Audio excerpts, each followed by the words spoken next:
I will continue with every fiber in my being to keep America involved with troops that can shoot and kill to protect the rights of the Albanians wherever they reside in the Balkans. That we have finished our job in the region. Let me define for you what I mean by finishing our job. We should stay till the job is finished. Let me define what that is. The definition of the job being finished is that there be a genuine growth of democratic institutions and the region, including Kosovo and Macedonia and Albania, a free and fair elected Albania, that they are on the road.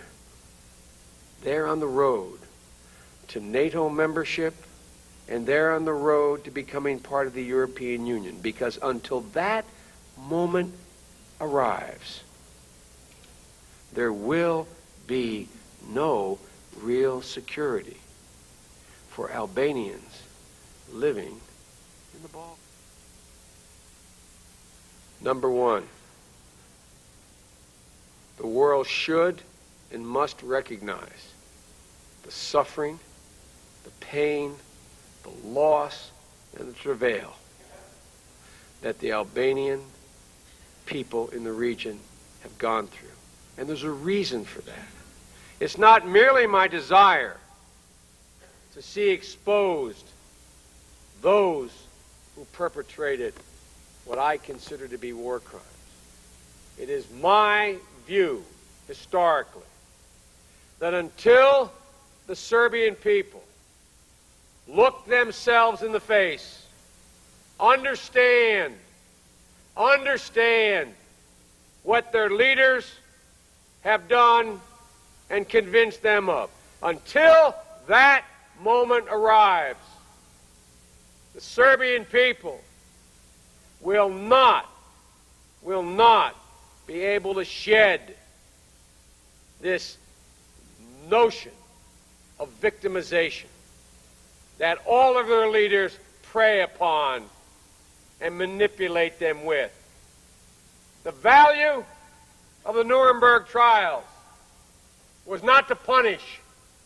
It was to expose and make the German people look themselves in the eye and not allow them to go through the self-rationalization, as they did in World War II, that they had been victimized.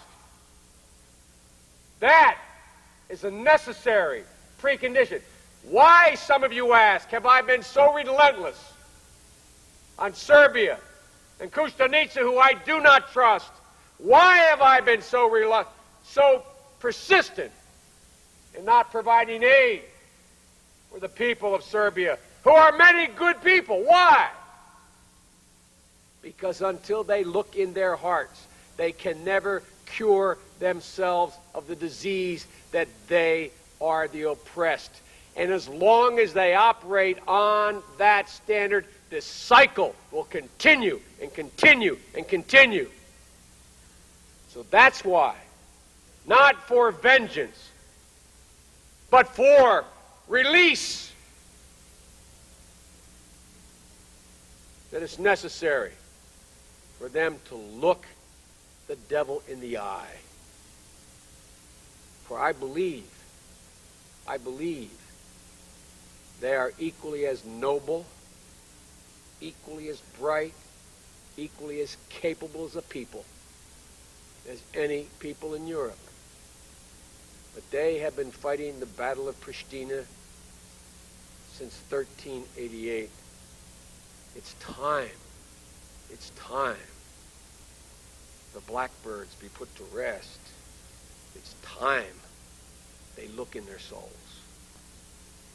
The second point I wish to make to you is the reason why I believe it is absolutely essential for American troops to be on the ground with loaded rifles and drawn bayonets is that notwithstanding the good intentions of all the parties, my mother would say the road to hell is paved with good intentions. Notwithstanding good intentions, the normal, serious human emotions can prevent what everybody knows in their heart has to happen. For unless the region can live within boundaries that are multi-ethnic, you will never, never, never see God in a political sense. You will never see the light. You will remain in the backwaters of modern history, no matter how noble your heritage. And sometimes you need someone standing there to remind you to overcome your lesser instincts for your more noble instincts. When I say you, I mean you in an editorial sense. I mean all people of every culture. The third point I want to make to you is that we have an obligation as Americans to not only stay, but to remain invested for our own safety's sake. For the United States cannot remain secure in the world without a secure and stable Europe. And Europe cannot be stable without finally having Southeast Europe become a stable part of that world. So it's in our own naked self-interest beyond the pure dictates of human decency to stay involved. And that means involved financially as well as militarily until the moment comes. And by the way, you all are going to end up being divided. Remember I said this. You'll be divided among yourselves.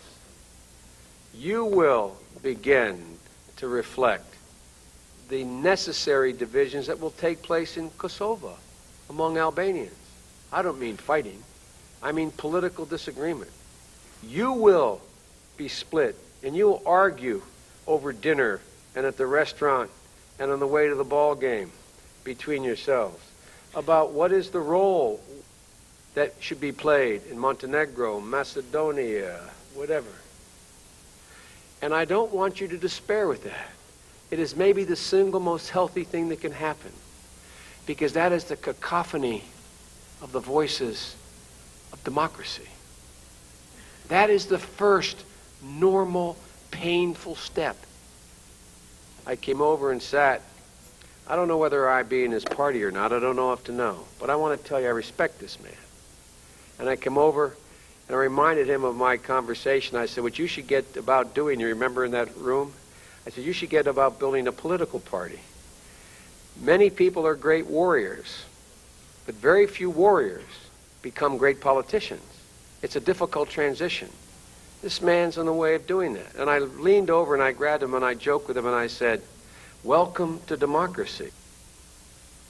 Generation of leaders emerging in the Balkans. They're spending more time in Washington, and that's the key, because the partnership of the United States and Albanians is what's going to lift the Albanian people high and leave the rest of the Balkans behind. We don't want to do that, but we cannot be worn down by the others. We have to show the others the way, and we're doing it. Your being here shows that very much.